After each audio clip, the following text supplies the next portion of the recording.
Hello, greetings. This is Gilles Mancier. I wanted to come and say hello today to wish you a really good Monday of Pentecote.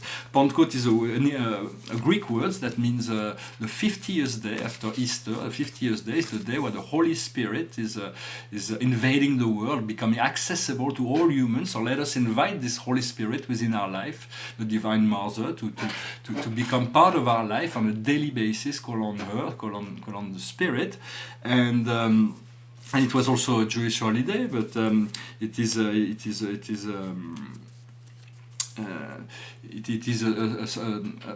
special day for integration of that energy. All those things I'm talking about are my opinion, my vision, I offer that in terms of understanding, inspiration, guidance for those who are open to that. I do not pretend to hold the truth for anyone. For anyone has already their own truth. There is just as many truths as there are human beings. For we all determine what our truth is each and every day. We redefine our truth. For children are expert in doing that. They're redefining our reality each and every day. But as adults, sometimes we have been locked into the societal beliefs that keep us in a linear path. I wanted to talk about decrease. It is good to inform the universe. Say, I love this, I love that, and to be careful when you say I am this or I am that. How we qualify I am will definitely be a very powerful. So understand that when decree that you are love, you are light, you are freedom, you are abundance, you are the source of your life. You are the creator of your life. You are in the service of creation. And all those things will, the more we integrate those decree within ourselves.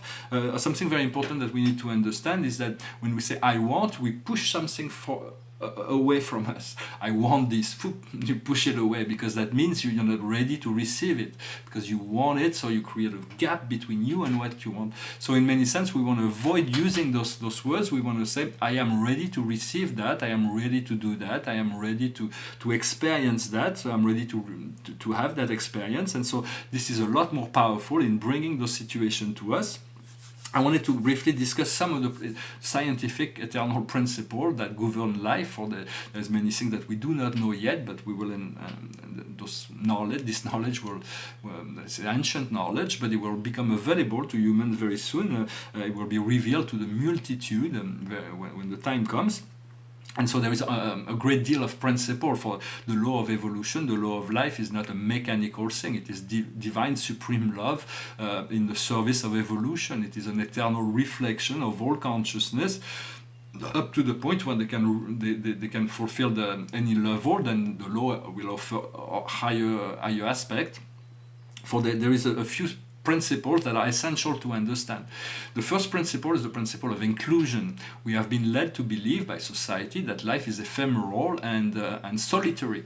We temporary. And life is happening outside of us, and we have to fight all our life to achieve what we need to achieve outside of us, and that is a distraction from our inner self. For life in truth, that's why we call it an illusion, because in truth, life has always been eternal and infinite, and we've always been included. If we are created if we exist, it's because we were created by God, and if we are created by God, God will always love us eternally and infinitely. We can never be separated from life. We can never go outside of life.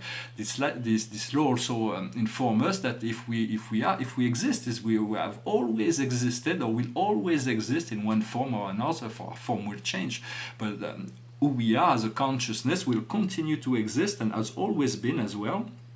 So the first law is the law of inclusion. For love includes, love loves, love does not judge or condition, and love is love, eternal, higher love. For what we want is to discover ever increasing octaves of love. For there is no limit in that realization. The second aspect of the law is, of course, that all is one and one is all. In essence, life is one sort that is eternally unfolding, magnificent sort. When you can imagine the cosmos, it's just one sort. But this one is we may think that we are very little in relationship to the universe. For the universe, such a magnificent and gigantic thing. Yet the physical body is also a magnificent and gigantic thing. It's made of trillions, billions not trillions, but billions of cells, and each cell has its own consciousness, its own process, and there are hundreds of energy centers.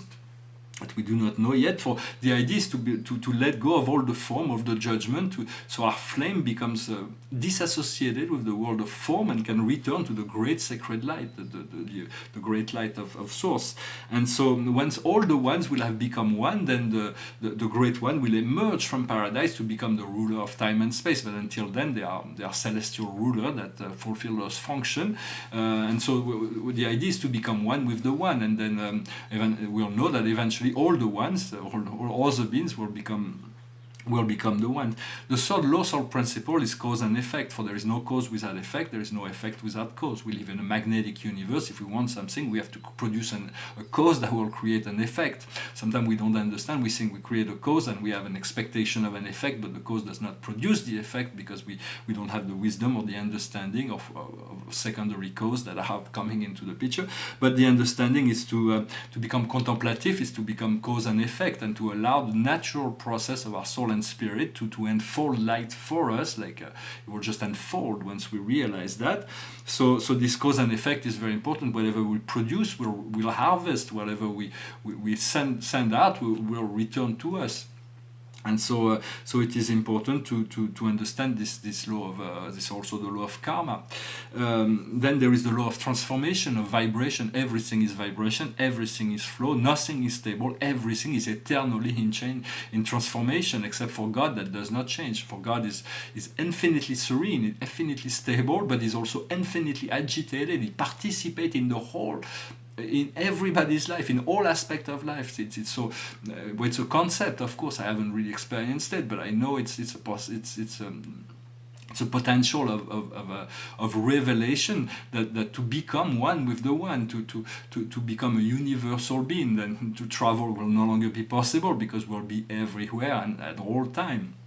For in truth, there is only here and now. There will never be anything else but here and now. Just the here and now will change, will become integrated with far greater memories of the past, and will have far greater vision of the future as time goes on.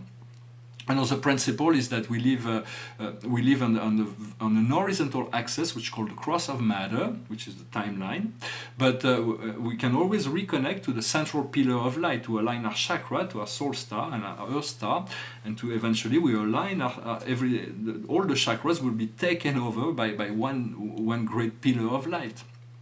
And so it is important to breathe, to understand life is a pendulum of duality, and then we can stop it, and then we can move into this alignment, and then we'll allow our consciousness to flow on the upper plane, and then we'll go down. When we need to, we'll have to return because we have responsibility in this world. For this world of duality needs to be loved, needs to be integrated. There is nothing wrong about duality. We have to love the fight between the darkness and the light. It is the growth process of evolution, but we want to be unified within that, so we do not become part of that.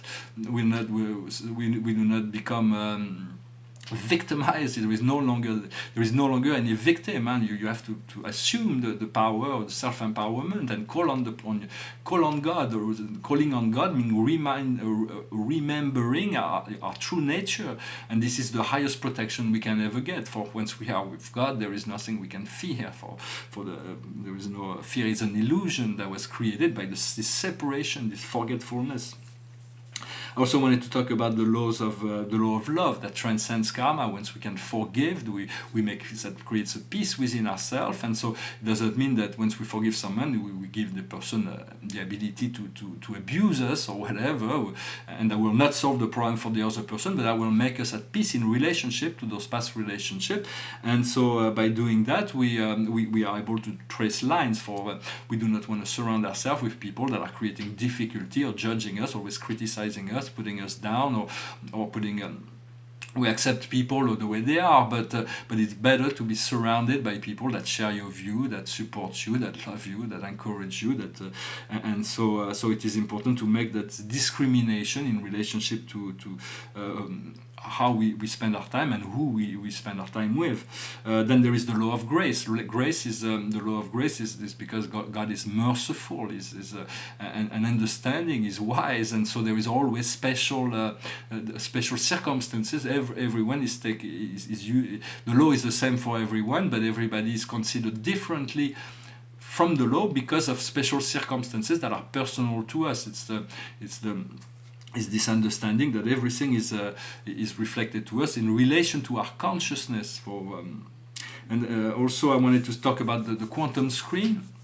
For once we do not know that we in the past, when we were living in this timeline, we were always subjected to all the past, all our subconscious creation from the past. And so we have a canvas. Every day we wake up with whatever we've created yesterday on this canvas. But we can always make a blank canvas and pull out your brushes and create something new. You have to become the architect of your dream. And so if you do not know how you do that, you call on Sananda or call on Archangel Michael. They'll come with their brushes and they'll show you things about your life, directions, or they'll make a drawing or your guides. And you'll see that it's quite a great process. I also wanted to give a few recommendations. It's not just those recommendations, and not just for spiritual purpose, also for material success as well. For if we do not have a dream or a vision, that means we are struggling with our past. So it's important to have this dream, to have this objective, to know that there is a sense and meaning to life, and to let go of the past as much as possible. The struggles of the past come from the need. We came here with this need to integrate all kinds of energies from past life that were kind of dysfunctional. So we are integrating them now to free ourselves and move beyond that.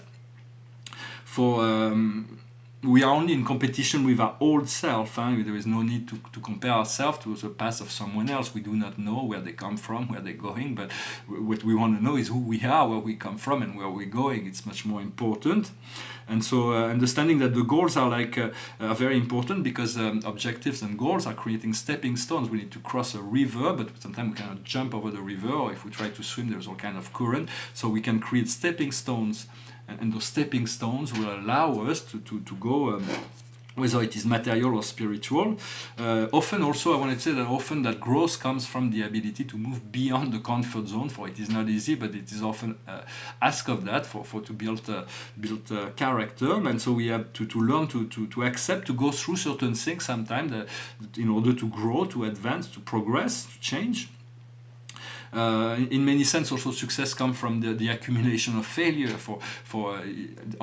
The only person that never makes mistake is the person who's never doing anything. For as human beings, we were created with this function of making mistakes. But as a soul, what we need to do is if possible, is to avoid repeating the same mistake over and over again.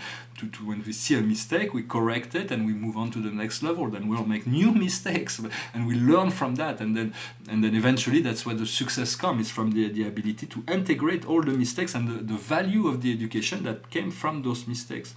It is also important sometimes to move out of the most traveled road, to create a road that has not been traveled before. It is more difficult, but it is far more rewards at the end of the road. For in many sense, we want to follow the yellow brick road, the road that leads us to the empowerment, to the great Wizard of Oz for this. And soon the veil will fall, and we'll see the magic behind the veil. For now, not everybody is ready to do that, for there is a magician behind the veil, and we are the magician behind the veil. We'll have to realize that.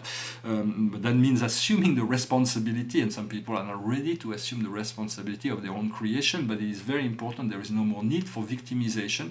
We have to be self-empowered, and we have to be fulfilled within that within the condition of our life. And if we do not like certain condition, we have the power to change it.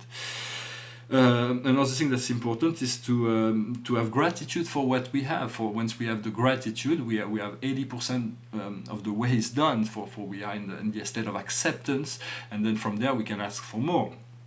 It is important also to be more receptive to all that is being said, all the energy that has been communicated. Sometimes they are deep inside personal connection that can come through communication from anyone, from anything, from TV, from radio, from people on the street, from someone who's crossing the street that you never hear, can tell you words that will answer a personal question. For spirit will use the whole of life to communicate with you once you are ready to move into this unified field. It is important also to continue to educate yourself, to understand that life is an initiation, it's a school process, and we're just children here, we're learning and we're moving from class to class. We're not all in the same class, yet there is it's very advanced, it's a very advanced program here on the earth. We are on the edge of creation, and it's where the life goes the fastest. It looks doesn't always look the most pleasant form of life, but sometimes there is. It may be difficult to live in the physical, but once we become aware of the spiritual, but it's in a sense it is important to accept life and accept the initiation that life can provide for you, the personal initiation that are provided by the spirit world. It is also important to read books. I don't really have time to read books except when I travel, when I take a plane or a train or a plane or I'm on vacation. But even when I'm painting, often I'm doing those audio books. It's free. There is all kinds of things, and the books will give you insight into the minds of the greatest thinker of history of all times. Not all, but there is a great deal of knowledge and wisdom that come from Greek philosophers, Latin philosophers, and modern philosophers or poet or literature. There's a great deal. It's very important to always be in the acceptance that we can always learn something new. It is important also to be patient and perseverance, to build stamina. It means not to let anything stand in our way, no matter what the obstacle. There's always a way to overcome it. My mother sent me a card one day. It was a picture of a road with gravel, and it says on the card, the mountains that we see before us as obstacle will become gravel on our road once we pass above them. So everything that sometimes there is an obstacle that looks and that cannot be overcome, but once we overcome, we see that it was nothing. It was just a little, very, very small. So it is important to continue to persevere, and sometimes we have to go around the obstacle. We don't need to jump all the way over it. We do like water. Just the water is just it builds, and then it goes over the obstacle. So that is the technique. It is good to respect all, but only trust those who are trustworthy. Well, that's a bit common sense, but to understand that not everybody is on the same level. It is good to stay as to not be manipulator, to not manipulate people to obtain personal gain. It is much better to obtain those gains, including the sanctity of every living being. Once you recognize your own divinity, you will see that the same divinity lives inside each and every other human beings, no matter what their level of consciousness, and they're all loved by Creator. It is good also to take chance, to take risk. For in life, the more risk we take, the greater the rewards. That's also a bit of common sense, and to understand also that we are all success. Just to be here on this planet at this particular time means you have your ticket. It's the ticket. You have the ticket for the ascension. You have the ticket for. It is a great universal event. One of the most important event in the whole universe right now, the eyes of the whole universe. There are countless advanced galactic societies that are looking into what's going on here, because they know that a new aspect of divinity will be revealed as a result of our collective ascension. And so it is important to understand that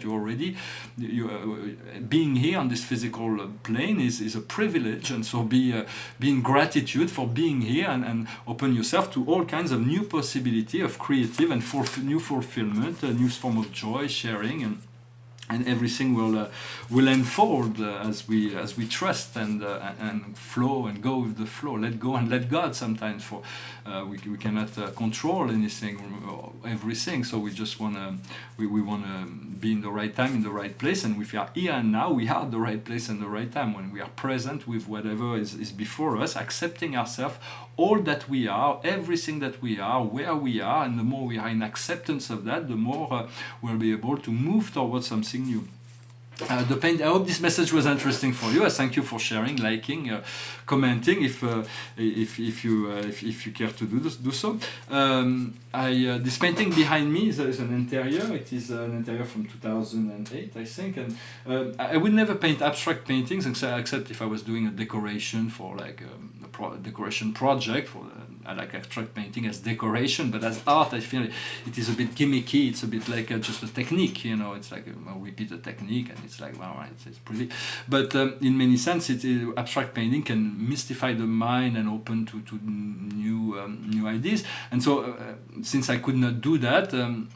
in my art, which needs to be symbolic. At some point, I did those interior, which allows me to explore different kind of abstract concept and put them in relation with one another. This needs to be a bit restored, but in this painting, there's a great deal of depth and power in that painting. The central painting, for it is the central piece of that piece, and so I thought I share a new interior. I will show more as time goes on. I'm going to finish with a little song. It's a song that talks about the ephemeral aspect of life. It goes like this. I close my eyes only for a moment, then the moment's gone. All my dreams pass before my eyes, a curiosity. Dust in the wind. All we are is dust in the wind. Same old song, just a drop of water in an endless sea. All we do crumbles to the ground, or we refuse to see. Dust in the wind. All we are is dust in the wind. Now don't hang on. Nothing lasts forever but the earth and sky. It slips away, and all your money won't another minute by. Dust in the wind. All we are is dust in the wind. Dust in the wind. Everything is dust in the wind. Well, thank you very much. I wanted to wish you a really extended weekend and a wonderful Pentecote. And I will come back to you shortly. I thank you very much. Namaste.